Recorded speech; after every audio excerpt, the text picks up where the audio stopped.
Assalamualaikum warahmatullahi wabarakatuh. Selamat pagi, siang, sore, ataupun malam untuk kakak asisten praktikum dan juga teman-teman sekalian.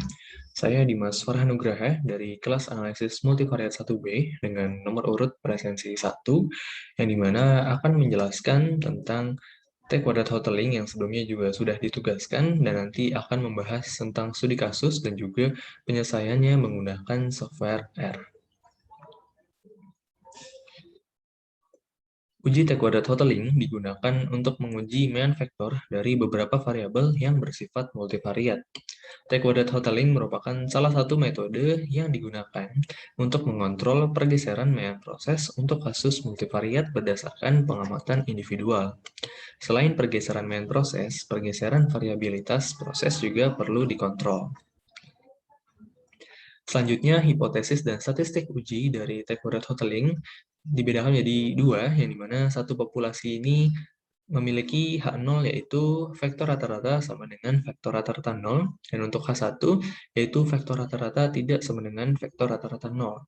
Sedangkan untuk yang dua populasi, H0-nya yaitu vektor rata-rata X sama dengan vektor rata-rata Y, dan untuk H1 yaitu vektor rata-rata X tidak sama dengan vektor rata-rata Y.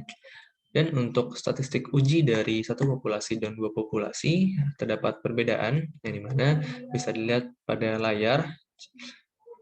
Dan selanjutnya, untuk keputusan uji juga memiliki perbedaan antara yang satu populasi dengan dua populasi, yang dimana satu populasi akan menolak H0 jika N-P per N-1 dikali P dikalikan dengan T kuadrat memiliki nilai yang lebih besar dari F dengan P, N-P, sedangkan yang dua populasi H0 akan ditolak jika nilai N-P-1 per N-2 dikali P dikalikan dengan T kuadrat lebih besar daripada F dengan P, N-P-1.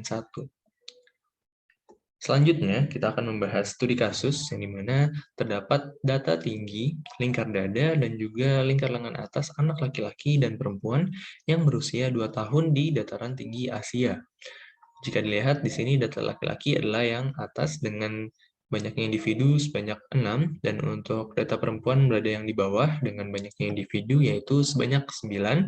Dan jika kita lihat dari sini, semua data juga sudah dipenuhi, jadi tidak ada yang bolong, sehingga kita bisa melanjutkan untuk menggunakan software R untuk analisisnya. Dan di sini kita pertama harus menginstal terlebih dahulu package-package yang akan nantinya digunakan dalam analisis, dan sini data yang saya gunakan berasal dari file, jadi saya membuatnya dalam file CSV, menyimpannya, dan dibedakan antara yang laki-laki dengan yang perempuan, sehingga nanti ingin diketahui apakah data tersebut berdistribusi normal atau tidak menggunakan ggplot. Jadi di sini datanya di standardize terlebih dahulu, kemudian baru dicek menggunakan ggplot, seperti itu. Dan di sini juga dicek satu persatu antara data anak laki-laki dan juga perempuan secara sendiri-sendiri.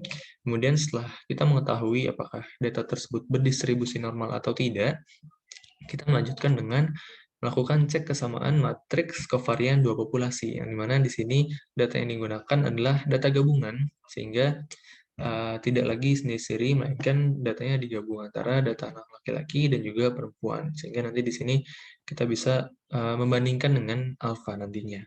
Kemudian dilanjutkan dengan uji T kuadrat hoteling, yang dimana di sini juga menggunakan data gabungan dari data anak laki-laki dan juga data anak perempuan, gitu.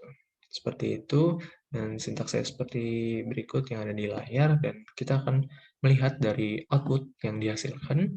Di sini terdapat dua ggplot dari data anak laki dan juga perempuan, dan jika kita melihat dari ggplot tersebut, memang menunjukkan plot yang tidak berdistribusi normal karena terdapat data yang tidak berada pada garis diagonal, ada yang jauh, sehingga dapat dikatakan data tersebut merupakan outlier. Kemudian berarti dapat disimpulkan bahwa data tidak berdistribusi normal. Pada dasarnya ada penanganan asumsi, namun pada kesempatan kali ini saya tidak melanjutkannya dengan penanganan, sehingga saya melanjutkan langsung dengan melakukan uji homogenitas, yang di mana hipotesisnya untuk H0 yaitu matriks covariance laki-laki dan perempuan homogen, dan untuk H1 yaitu matriks covariance laki-laki dan perempuan tidak homogen.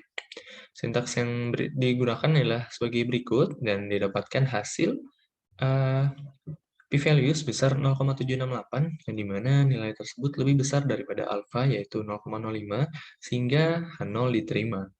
Dapat disimpulkan bahwa dengan tingkat kepercayaan 95%, data laki-laki dan perempuan memenuhi asumsi homogenitas, karena matriks varians dan covariance dari laki-laki dan perempuan ialah homogen. Kemudian, setelah kita melakukan uji homogenitas, kita melanjutkan dengan uji T-kuadrat Hotelling, yang mana menghasilkan output sebagai berikut dengan sintaks yang sudah ditampilkan di pertama tadi. Di sini kita melihat bahwa p-value-nya 0,269. Namun sebelumnya, hipotesis yang digunakan untuk H0 yaitu rata-rata laki-laki sama dengan rata-rata perempuan, dan untuk H1 yaitu rata-rata laki-laki tidak sama dengan rata-rata perempuan.